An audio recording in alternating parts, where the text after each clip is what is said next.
میرا تو تعارف نہیں تھا، تو اس لیے مجھے تو خیال نہیں تھا کہ میرا کوئی بیان ہوگا۔ ہاں، عربی میری بہت اعلیٰ تھی اس وقت، تو وہاں سے میرا تعارف ہوا۔ کہنے لگے جب تم ممبر پر بیٹھے تو ہمیں بڑا غصہ چڑھا۔ تو میں سب سے پہلے 1982 میں گیا تھا انگلستان۔ اس وقت میری ابھی شادی بھی نہیں ہوئی، اور ایسی مشورے میں بیٹھے تھے میں رائیونڈ میں ہوتا تھا، تو انگلینڈ کی جماعت بننے لگی چلی کی۔ تو وہ جس کا ایک لمبا سفر ہو چکا ہو اور شادی شدہ ہو، یہ دو شرطیں لازمی ہیں چھوٹے سفر جانے کے لیے۔ یہ چلے کی جماعت تھی، لہٰذا ہم تو غافل بیٹھے تھے، ٹھیک ہے ابھی بن جائے گی۔ میرے ساتھ بیٹھے تھے عبدالحلیم صاحب رحمۃ اللہ علیہ، ملتان کے بڑے اکابر تبلیغ میں تھے، ساری زندگی تبلیغ میں لگا۔ تو وہ مجھے مذاقاً کہنے لگے تیرا نام لے دوں؟ تو میں نے بھی ہنستے ہنستے کہہ دیا لے دو کیونکہ ان کو بھی پتہ تھا کہ طے نہیں ہوگا، مجھے بھی پتہ کہ طے نہیں ہوگا، تو ہم دونوں نے اس کو مذاق بنا لیا کہ تیرا نام لوں؟ میں کہا لے دو۔ تو جب وہ 3-4 نام طے ہو گئے تو انہوں نے کہا جی طارق جمیل بھی چلا جائے؟ تو عبداللہ صاحب نے فرمایا ہاں یہ بھی چلا جائے۔ تو وہ میں بھی ایسے ہو گیا اور وہ سارے ایسے ہو گئے۔ تو مولانا ظاہر شاہ صاحب رحمۃ اللہ علیہ فرمانے لگے اس کا تو کوئی سفر نہیں ہوا۔ کہنے لگے کوئی بات نہیں، خدا بخش ساتھ ہے، سنبھال لے گا۔ بھائی خدا بخش صاحب امیر تھے، اس کی شادی بھی نہیں ہوئی، کہا کوئی نہیں خدا بخش اس کے ساتھ ہے، اس کو سنبھال لے گا۔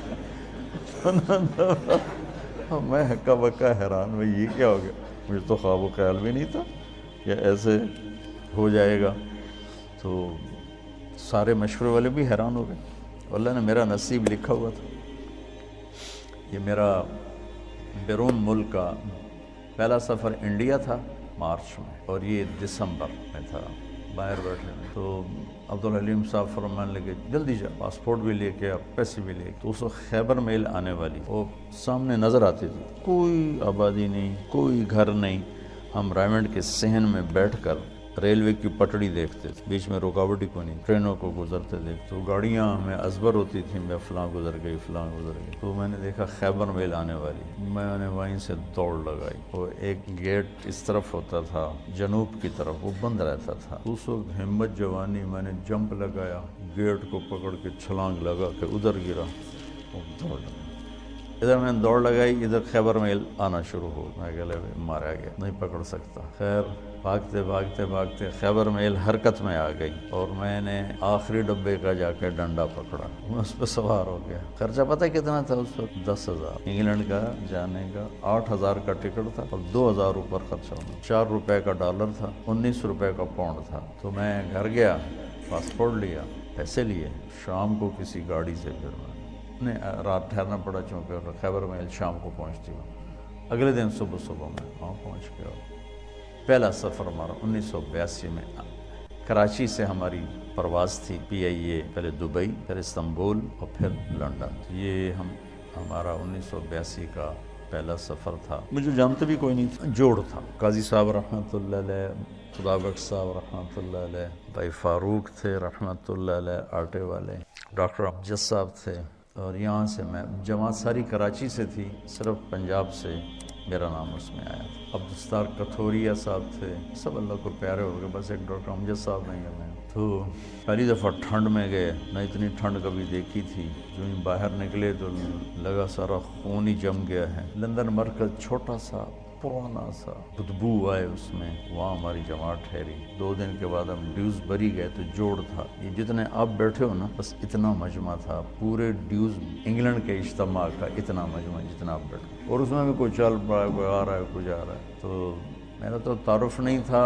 تو اس لیے مجھے تو خیال نہیں تھا کہ میرا کوئی بیان ہوگا۔ ہاں، عربی میری بہت اعلیٰ تھی اس وقت، تو ترجمانوں نے مجھے جاتی لگا دیا بیان کا ترجمہ، تو میں بھی اپنا لگ گیا ترجمے میں۔ قاضی صاحب رحمۃ اللہ علیہ بہت شفقت فرمایا کر، انہوں نے اگلے دن کہا کہ اس کا بھی تو کوئی بیان کرو۔ پھر وہ انہوں نے طے کر دیا میرا ایک مختصر سا بیان، غالباً مغرب کے بعد تھا، مغرب سے عشاء تھوڑا سا ٹائم ہوتا ہے، تو وہاں سے میرا تعارف ہوا۔ تو بعد میں ساتھی ملے، کہنے لگے جب تم ممبر پر بیٹھے تو ہمیں بڑا غصہ چڑھا کہ یہ کیا چوچے سے کو بٹھا دیا ہے۔ میں بہت کمزور، میرا اس وقت 53 کلو وزن تھا، تو اتنا چوڑا ممبر ہے ڈیوزبری، مطلب اتنا بڑا، وہاں بیٹھنے کے لیے اس کے حساب سے کوئی آدمی، مولوی شاہد جیسا آدمی چاہیے بھائی، نظر بھی تو ہے. انہوں نے بیان سنا تو سارے ہی وہ ایک دم وہاں تو کھپ ڈل گئی، نعرے لگنے لگے. اترا تو انہوں نے بنگالی چمٹ گئے مجھ سے. تو ہم نے وہاں 40 دن گزارے.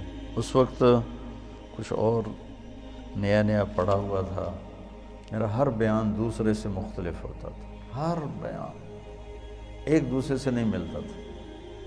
علمی ذوق تھا، دعوتی مزاج غالب نہیں تھا، علمی مزاج غالب تھا. تو میں نے کوئی 80 بیان کیے، سب ایک مختلف وہ ایک دوسرے سے نہیں ملتا. اتنا مجھے یاد ہے، کیا کیے وہ یاد نہیں. وہ میرا بہت بڑا تعارف ہو گیا وہاں. 1982 سے اب یہ کیا ہے 2017 ہے، مسلسل میرا جانا ہو رہا ہے. اللہ لے جاتا ہے اپنے فضل و کرم سے. گلاسگو میں پہلا بیان تھا میرا 1982 میں. 50 آدمی ٹوٹل بیٹھے تھے، ٹوٹل 50. اور میں نے بیان کتنا کیا؟ 3 گھنٹے. 3 گھنٹے بیان کیا، 50 آدمی. ابھی گلاسگو میں گیا ہوں تو ان کی جامع مسجد میں کوئی 7-8 ہزار کی گنجائش ہے. بیسمنٹ، ہال، پھر اوپر گیلری، پھر دائیں بائیں کمرے. تو کسی جگہ کھڑے ہونے کی جگہ نہیں تھی، کسی ایسے بھرے ہوئے. اوپر عورتیں بھری ہوئی، مرد، اور سب تمہاری طرح نوجوان، سب نوجوان. لنڈن مرکز میں بیان ہوا تو بہت بڑا مجمع کھڑے ہو کے سن رہا تھا، بیٹھنے کی جگہ کوئی. بلیک برن مرکز میں بیان ہوا، بہت بڑا مجمع کھڑے ہو کے سن رہا تھا. اور بلیک برن میں نے کوئی 2.5 گھنٹے بیان کیا، کھڑے رہے لوگ، ایک بھی نہیں بیٹھا، سب کھڑے. وہاں گلاسگو میں بھی ایسے ہی دیکھا کہ جن کو نیچے بیسمنٹ میں جگہ مل رہی وہ نیچے نہیں جائے، وہ دروازے میں کھڑے ہو کے بس دیکھنا چاہتے ہیں، دیکھ کے سننا چاہتے ہیں. تو تبلیغ کے کام کے اثرات کس طرح معاشرے پر پڑے یہ آپ یہاں بیٹھ کے نہیں سمجھ سکتے. تو تھوڑا تھوڑا آپ کا مطالعہ ہے اور شیطان آپ کو صاحب رائے بنا دیتا ہے، اور پھر آپ خود اپنی رائے قائم کرنا شروع کر دیتے ہیں. اس سے آپ مار کھا جاتے ہیں اور گھاٹے کے سودے کر بیٹھتے ہیں. اللہ نے میری حفاظت فرمائی. میں نے اپنے فیصلے خود کبھی نہیں کیے تھے، حالانکہ جتنا میں پڑھتا تھا نا تم اس کا 100واں بھی نہیں پڑھ سکتے اس وقت کی بات. اب تو مجھے مدت ہوئی ہے یار کو مہماں کیے. ماں ہر چہ خواندائیں فراموش کردائیں، بھول بھلیں ہوگی. لیکن میں 1 منٹ میرا خالی نہیں ہوتا تھا. کھانا، سونا، نماز، وضو، یہ 3-4 کام ایسے ہیں جس میں اور کوئی کام ہو نہیں سکتا. اس کے علاوہ میرا 1 منٹ بھی کتاب سے خالی نہیں ہوتا تھا. 1 منٹ اس طرح پڑھا. لیکن تمہاری طرح مجتہد نہیں بنا میں. جو مجھے کہہ دیا میرے استادوں نے میں نے سر جھکا دیا تو ٹھیک. اور آج تک میرا یہی حال ہے. ٹھیک جو آپ فرمائیں ٹھیک. اس سے بہت بڑی حفاظت کا نظام چلتا ہے. وَلُزُومَ جَمَاعَةِ الْمُسْلِمِينَ فَإِنَّ دَعْوَتَهُمْ تُحِيطُ مِنْ وَرَائِهِمْ. 3 لا يغل عليه قلب المؤمن: اخلاص العمل للہ، والمناصحة لولاة الأمور، واللزوم جماعة المسلمین فإن دعوتهم تحیط من ورائهم. اجتماعی نظام کے ساتھ کٹھے چلنے سے ان کی دعائیں تمہیں اپنے گھیرے میں لے لیتی ہیں اور تم غلط فیصلوں سے بچ جاتے ہو، غلط چلنے سے بچ جاتے ہو.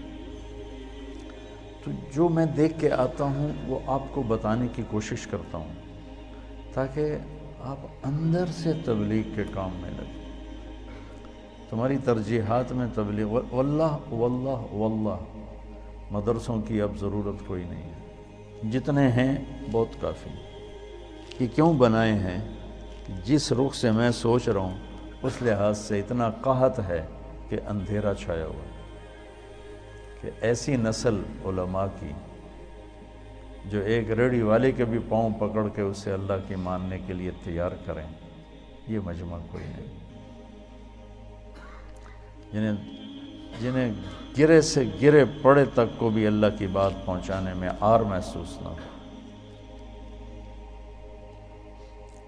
یہ کوئی نہیں۔ میں چاہتا ہوں تم ایسے بن جاؤ، تمہارا فائدہ ہو۔